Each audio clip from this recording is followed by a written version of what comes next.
بچوں آج کا ہمارا ٹاپک جو ہے یہ برج حامہ کی تاریخی اہمیت۔ برج حامہ جو ہے یہ ایک قدیمی تاریخ میں اس کی برج حامہ کی داستان جو ہے، حقیقت جو ہے، تاریخی حساب سے بہت ہی مشہور ہے۔ پہلے ہم اس برج حامہ کے کچھ اس کے بارے میں پڑھیں گے۔ یہاں پہ ہمارے پاس جو ہے برج حامہ سری نگر کے شمال مشرق میں 20 کلومیٹر کی دوری پر واقع ہے۔ یہ ایک بالائی علاقہ ہے جہاں سے ڈل جھیل کا پورا منظر دیکھنے کو ملتا ہے۔ یہ برج حامہ جو ہے یہ سری نگر سے شمال مشرق کی طرف 20 کلومیٹر دور واقع ہے۔ ایک بالائی علاقہ ہے اور جھیل ڈل سے اس کا نظارہ جو ہے وہ دیکھنے کو ملتا ہے۔ یہ جگہ کشمیر کی تاریخ میں بڑی اہمیت رکھتی ہے۔ ڈی ٹیرا اور پیٹرسن نامی دو انگریز ماہرین نے یہاں پائے گئے بعض پتھروں سے اندازہ لگایا کہ اس جگہ پر ماضی میں کوئی قدیم بستی آباد رہی تھی۔ یعنی دو سائنسدان، دو ماہرین انگریز جن کے نام ڈی ٹیر اور پیٹرسن، یہ دو انگریز ماہرین تھے جنہوں نے یہاں پہ آ کے ان پتھروں سے ایک اندازہ لگایا کہ قدیم زمانے میں ماضی میں یہاں کوئی بستی آباد رہی ہوگی۔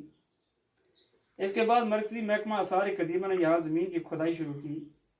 پھر کیا تھا، انسان کی تلاش و جستجو نے مٹی کاٹ کر اور زنگ کھرچ کر ایسے آثار دریافت کیے جو ایک قدیم تہذیب کا پتہ دیتے ہیں۔ ماہرین کا خیال ہے کہ یہاں قبل تاریخی دور کی بستی آباد رہی ہے جو اب تک کشمیر کی قدیم ترین دریافت شدہ بستی ہے۔ یہی ماہرین جنہوں نے یہ دریافت کیا، یہاں پہ جو ان کو پتھر ملے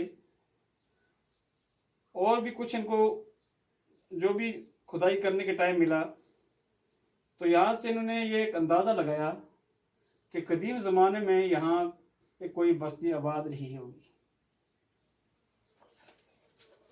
یہ برج حامہ جو ہے اس کی قدیم تہذیب کا یہاں ہمیں کچھ پتہ ملتا ہے کہ وہاں کے اس ٹائم پرانے زمانے میں یہاں وہاں کے لوگوں کا رہن سہن، کوئی بھی مطلب اس ٹائم کی جو بھی چیزیں تھیں وہ ملتی ہیں، وہاں کی اس وقت کی تہذیب کا پتہ چلتا ہے۔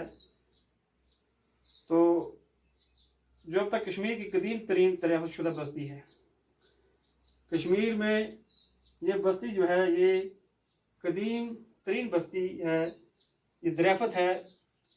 اس جگہ پر جو آثار ملے ہیں ان سے پتہ چلتا ہے کہ یہاں کے لوگ کیسے زندگی گزارتے تھے، وہ کس طرح کے گھروں میں رہتے تھے، ان کے گھریلو استعمال کی چیزیں کیسی تھیں۔ اس لیے ان چیزوں سے پتہ چلتا ہے کہ وہاں کے لوگ، ان کا رہن سہن کیسا تھا، وہ کس قسم کے کپڑے لگاتے تھے، کیسا کھانا پینا تھا، کیسا ان کا رہن سہن تھا۔ تو ان چیزوں سے اس وقت کی یہ تہذیب کا ہمیں پتہ چلتا ہے۔ اب یہاں ہمارے پاس کچھ مشکل الفاظ ہیں۔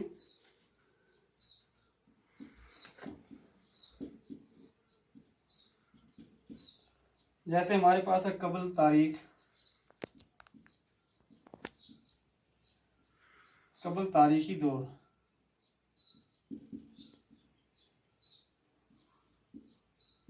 2000 قبل مسیح کا زمانہ، زیر زمین،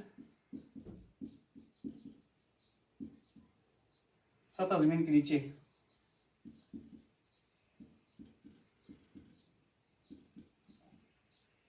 خوش نما، خوبصورت، دریافت ہونا،